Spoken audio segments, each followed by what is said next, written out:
أعوذ بالله من الشيطان الرجيم. بسم الله الرحمن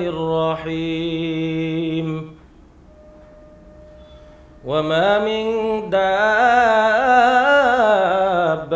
في الأرض إلا على الله رزقها ويعلم مستقرها ومستودعها كل في كتاب مبين. وهو الذي خلق السماوات والأرض في 6 أيام وكان عرشه على الماء ليبلوكم أيكم أحسن عملا. ولئن قلت إنكم مبعوثون من بعد الموت ليقولن الذين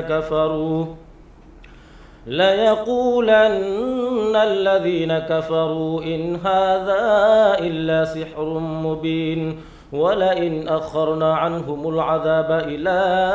أمة معدودة ليقولن ما يحبس ألا يوم يأتيهم ليس مصروفا عنهم وحاق بهم ما كانوا به يستهزئون. ولئن أذقنا الإنسان منا رحمة ثم نزعناها منه إنه ليئوس كفور. ولئن أذقناه نعماء بعد ضراء مسته ليقولن ذهب السيئات عني إنه لفرح فخور. إلا الذين صبروا وعملوا الصالحات أولئك لهم مغفرة وأجر كبير. فلعلك تارك بعض ما يوحى إليك وضائق به صدرك أن يقولوا لولا أنزل عليه كنز أو جاء معه ملك إنما أنت نذير والله على كل شيء وكيل.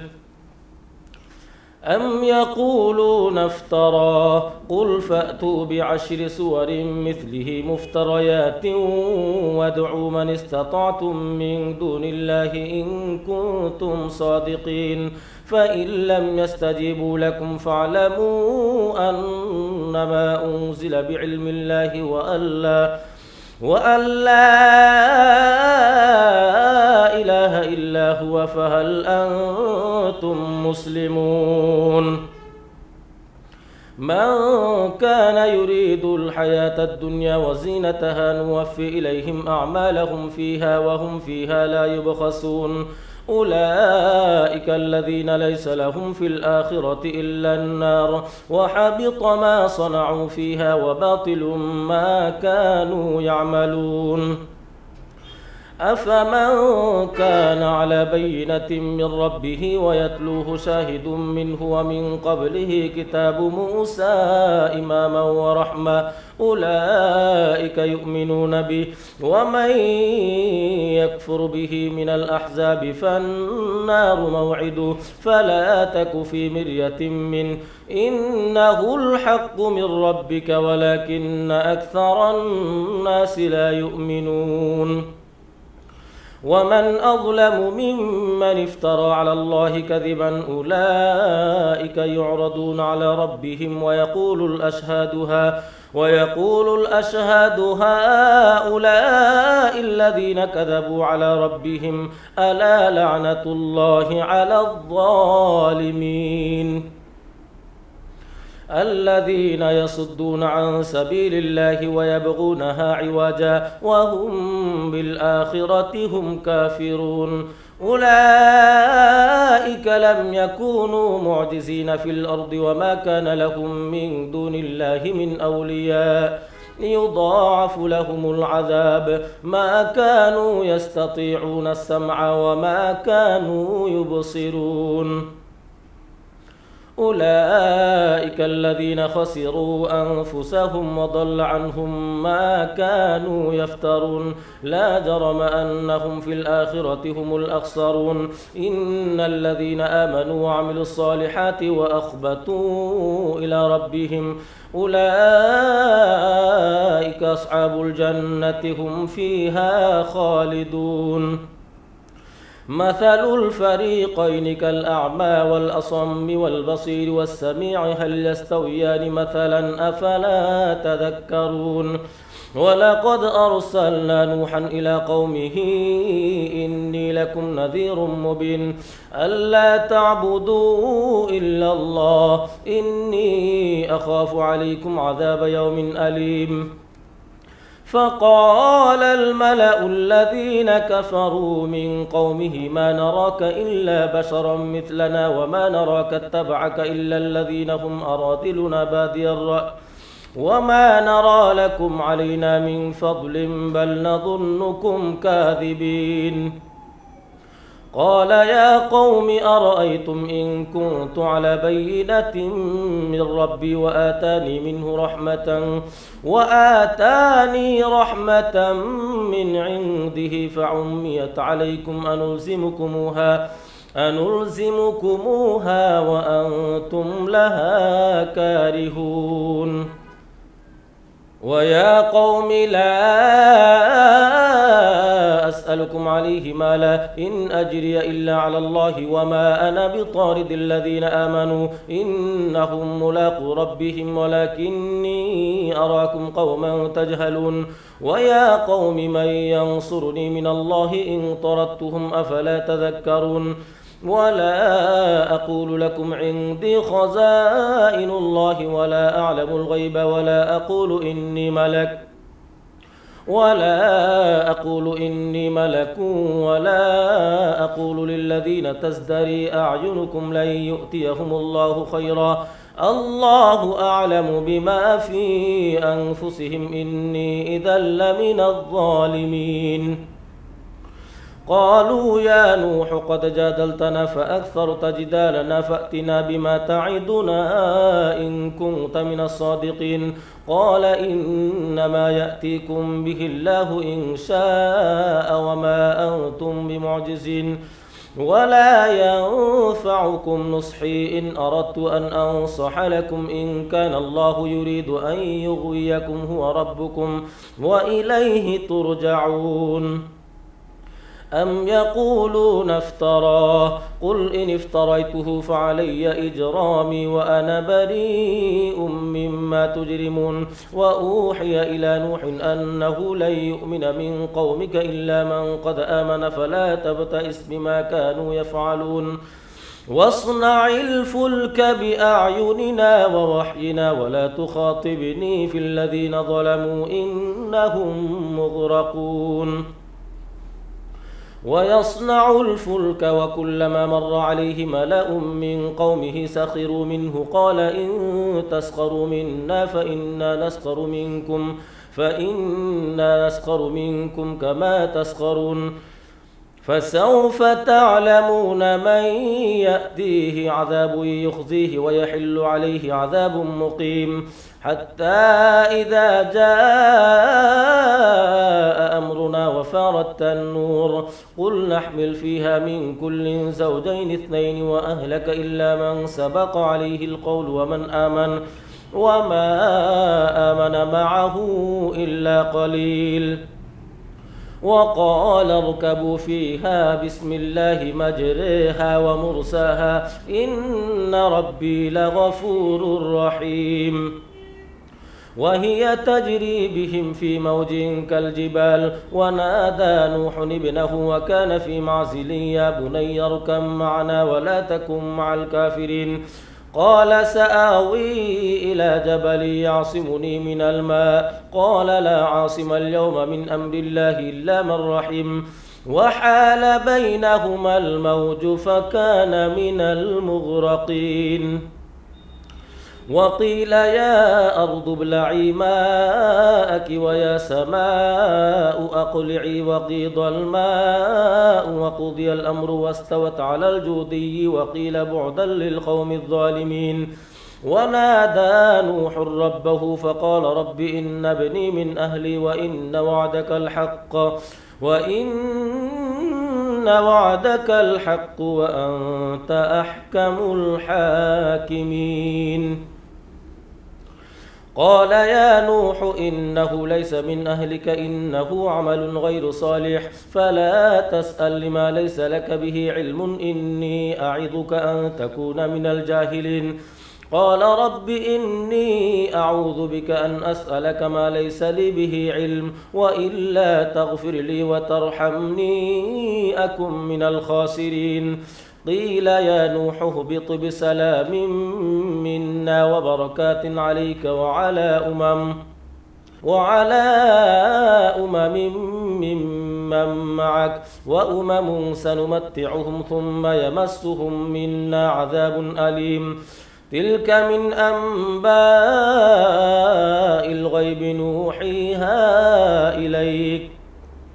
ما كنت تعلمها أنت ولا قومك من قبل هذا فاصبر إن العاقبة للمتقين. وإلى عاد أخاهم هودا قال يا قوم اعبدوا الله ما لكم من إله غيره إن أنتم إلا مفترون.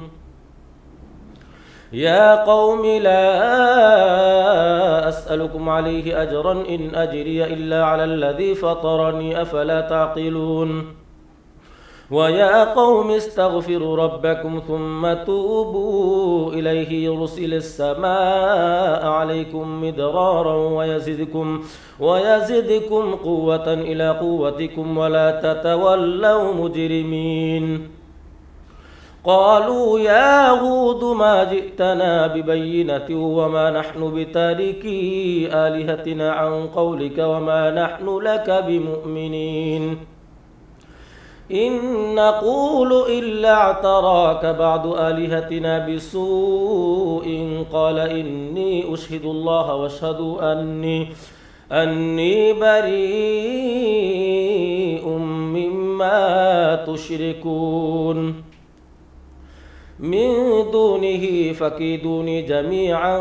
ثم لا تنظرون. إني توكلت على الله ربي وربكم ما من دابة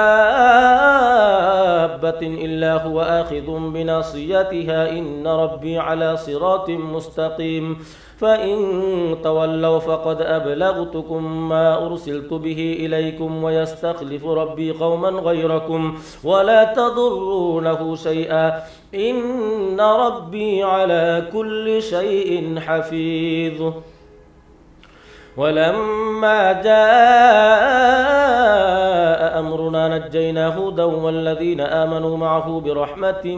منا ونجيناهم من عذاب غليظ. وتلك عاد جحدوا بآيات ربهم وعصوا رسله واتبعوا أمر كل جبار عنيد. وأتبعوا في هذه الدنيا لعنة ويوم القيامة ألا إن عادا كفروا ربهم ألا بعدا لعاد قوم هود. وإلى ثمود أخاهم صالحا قال يا قوم اعبدوا الله ما لكم من إله غيره هو أنشأكم من الأرض واستعمركم فيها فاستغفروه ثم توبوا إليه إن ربي قريب مجيب. قالوا يا صالح قد كنت فينا مرجوا قبل هذا أتنهانا أن نعبد ما يعبد آباؤنا وإننا لفي شك مما تدعونا إليه مريب. قال يا قوم أرأيتم إن كنت على بينة من ربي وآتاني منه رحمة فمن ينصرني من الله إن عصيته فما تزيدونني غير تخسير. ويا قوم هذه ناقة الله لكم آية فذروها تأكل في أرض الله ولا تمسوها بسوء فيأخذكم عذاب قريب فعقروها فقال تمتعوا في داركم 3 أيام ذلك وعد غير مكذوب فلما جاء أمرنا نجينا صالحا والذين آمنوا معه برحمة منا ومن خزي يومئذ إن ربك هو القوي العزيز. وأخذ الذين ظلموا الصيحة فأصبحوا في ديارهم جاثمين كأن لم يغنوا فيها ألا إن ثمود كفروا ربهم ألا بعدا لثمود ولقد جاءت رسلنا إبراهيم بالبشرى قالوا سلاما قال سلام فما لبث أن جاء بعجل حنيذ فلما رأى أيديهم لا تصل إليه نكرهم وأوجس منهم خيفة قالوا لا تخف إنا أرسلنا إلى قوم لوط وامرأته قائمة فضحكت فبشرناها بإسحاق ومن وراء إسحاق يعقوب قالت يا ويلتى أألد وأنا عجوز وهذا بعلي شيخا إن هذا لشيء عجيب. قالوا أتعجبين من أمر الله رحمة الله وبركاته عليكم أهل البيت إنه حميد مجيد فلما ذهب عن إبراهيم الروع وجاءته البشرى يجادلنا في قوم لوط إن إبراهيم لحليم أواه منيب يا إبراهيم أعرض عن هذا إنه قد جاء أمر ربك وإنهم آتيهم عذاب غير مردود ولما جاءت رسلنا لوطا سيء بهم وضاق بهم ذرعا وقال هذا يوم عصيب وجاءه قومه يهرعون إليه ومن قبل كانوا يعملون السيئات قال يا قوم هؤلاء بناتي هن أطهر لكم فاتقوا الله ولا تخزون في ضيفي أليس منكم رجل رشيد قالوا لقد علمت ما لنا في بناتك من حق وإنك لتعلم ما نريد قال لو أن لي بكم قوة أو آوي إلى ركن شديد قالوا يا لوط إن رسل ربك لن يصلوا إليك فأسر بأهلك بقطع من الليل ولا يلتفت منكم أحد إلا امرأتك إنه مصيبها ما أصابهم إن موعدهم الصبح أليس الصبح بقريب فلما جاء أمرنا جعلنا عاليها سافلها وأمطرنا عليها حجارة من سجيل منضود مسومة عند ربك للمسرفين وما هي من الظالمين ببعيد وإلى مدين أخاهم شعيبا قال يا قوم اعبدوا الله ما لكم من إله غيره ولا تنقصوا المكيال والميزان إني أراكم بخير وإني أخاف عليكم عذاب يوم محيط ويا قوم أوفوا المكيال والميزان بالقسط ولا تبخسوا الناس أشياءهم ولا تعثوا في الأرض مفسدين بقية الله خير لكم إن كنتم مؤمنين وما أنا عليكم بحفيظ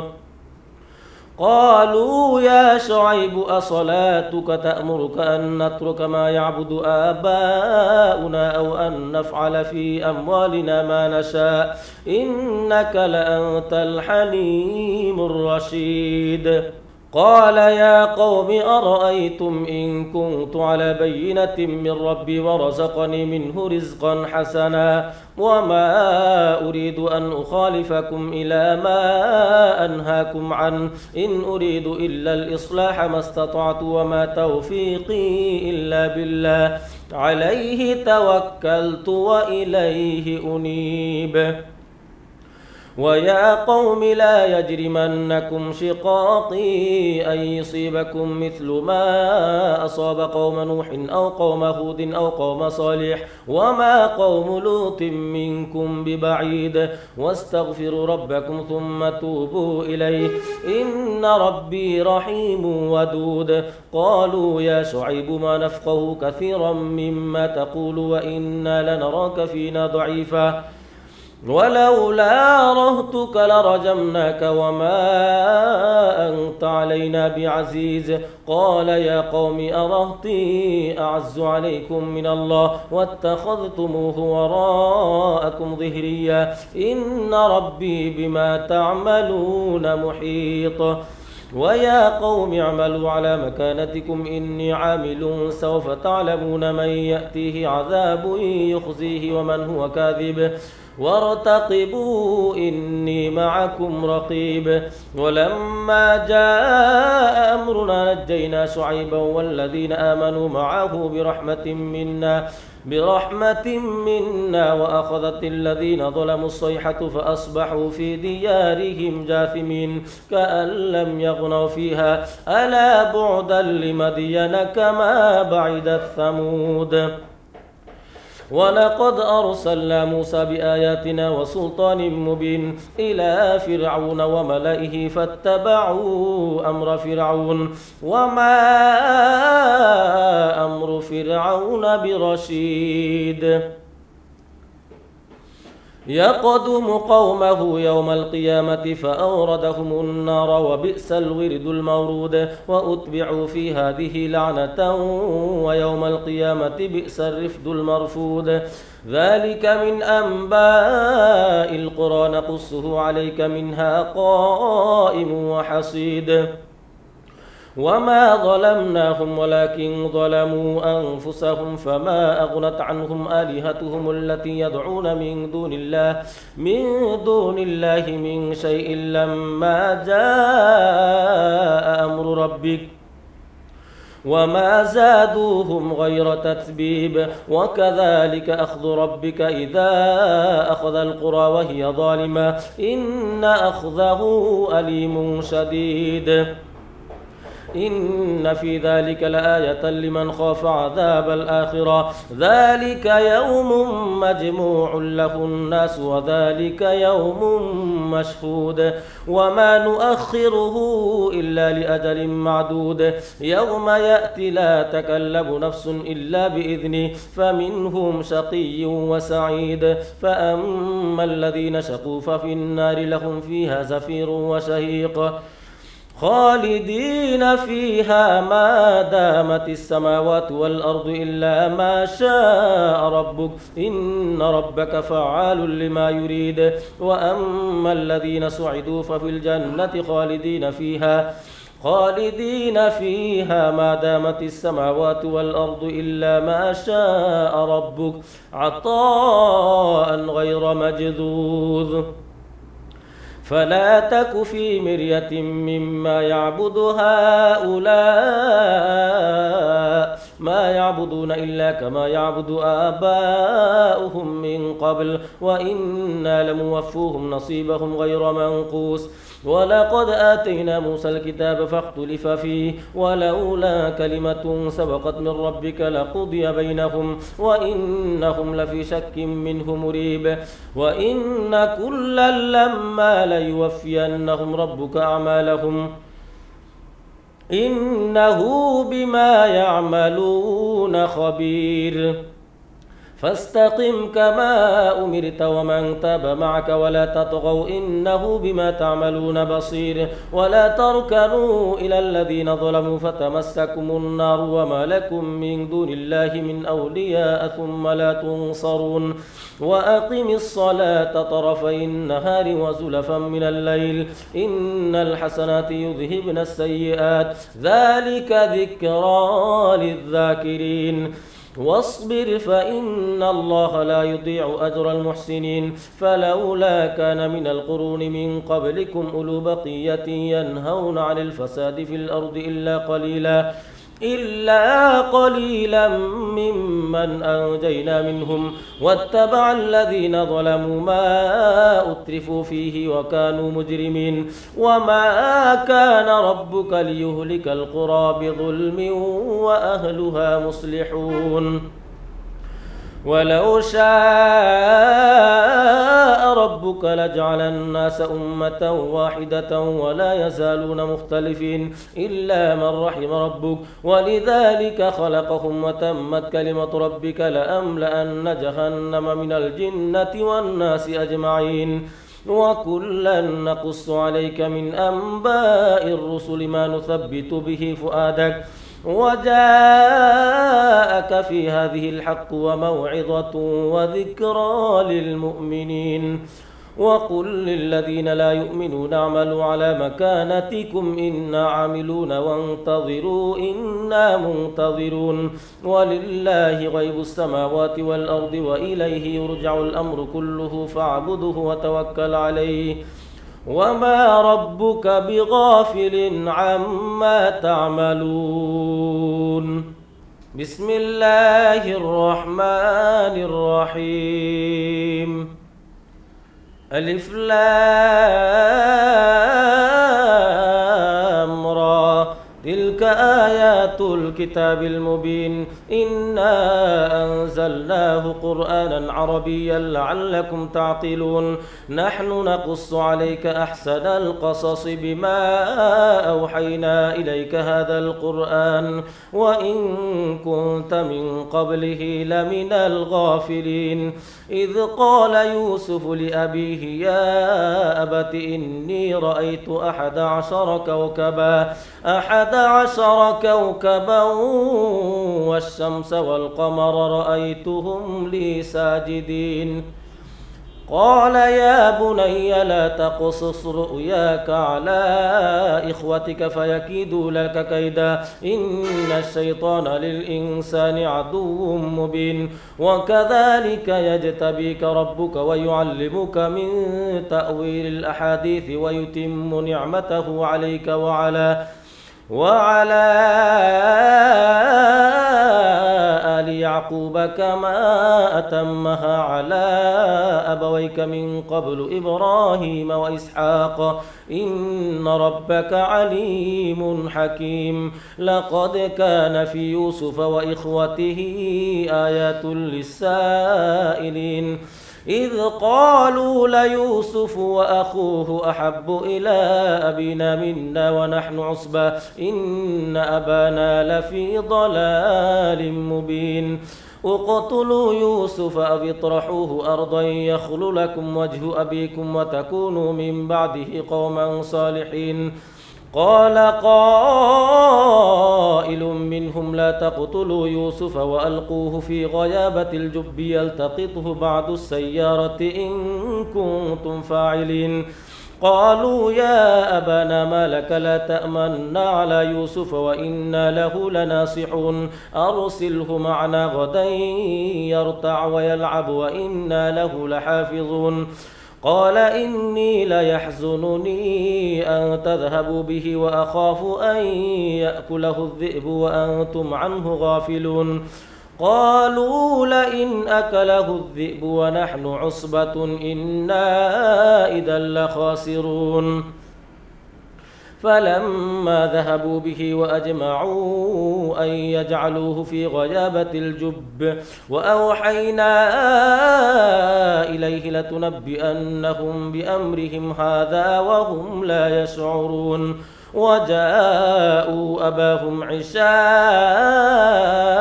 يبكون قالوا يا أبانا إنا ذهبنا نستبق وتركنا يوسف عند متاعنا فأكله الذئب وما أنت بمؤمن لنا ولو كنا صادقين وجاءوا على قميصه بدم كذب قال بل سولت لكم أنفسكم أمرا فصبر جميل والله المستعان على ما تصفون وجاءت سيارة فأرسلوا واردهم فأدلى دلوه قال يا بشرى هذا غلام وأسروه بضاعة والله عليم بما يعملون وشروه بثمن بخس دراهم معدودة وكانوا فيه من الزاهدين. وقال الذي اشتراه من مصر لامرأته أكرمي مثواه عسى أن ينفعنا أو نتخذه ولدا وكذلك مكنا ليوسف في الأرض ولنعلمه من تأويل الأحاديث والله غالب على أمره ولكن أكثر الناس لا يعلمون. ولما بلغ شده آتيناه حكما وعلما وكذلك نجزي المحسنين. وراودته التي هو في بيتها عن نفسه وغلقت الأبواب وقالت هيت لك قال معاذ الله إنه ربي أحسن مثواي إنه لا يفلح الظالمون. ولقد همت به وهم بها لولا أن رأى برهان ربه كذلك لنصرف عنه السوء والفحشاء إنه من عبادنا المخلصين. واستبق الباب وقدت قميصه من دبر وألف يا سيدها لدى الباب. قالت ما جزاء من أراد بأهلك سوءا إلا أن يسجن أو عذاب أليم. قال هي راودتني عن نفسي وشهد شاهد من أهلها إن كان قميصه قد من قبل فصدقت وهو من الكاذبين وإن كان قميصه قد من دبر فكذبت وهو من الصادقين. فلما رأى قميصه قد من دبر قال إنه من كيدكن إن كيدكن عظيم. يوسف أعرض عن هذا واستغفري لذنبك إنك كنت من الخاطئين. وقال نسوة في المدينة امرأة العزيز تراود فتاها عن نفسه قد شغفها حبا إنا لنراها في ضلال مبين. فلما سمعت بمكرهن أرسلت إليهن وأعتدت لهن متكأ وآتت كل واحدة منهن سكينا وقالت اخرج عليهن. فلما رأينه أكبرنه وقطعن أيديهن وقلن حاش لله ما هذا بشرا إن هذا إلا ملك كريم. قالت فذلكن الذي لمتنني فيه ولقد راودته عن نفسه فاستعصم ولئن لم يفعل ما آمره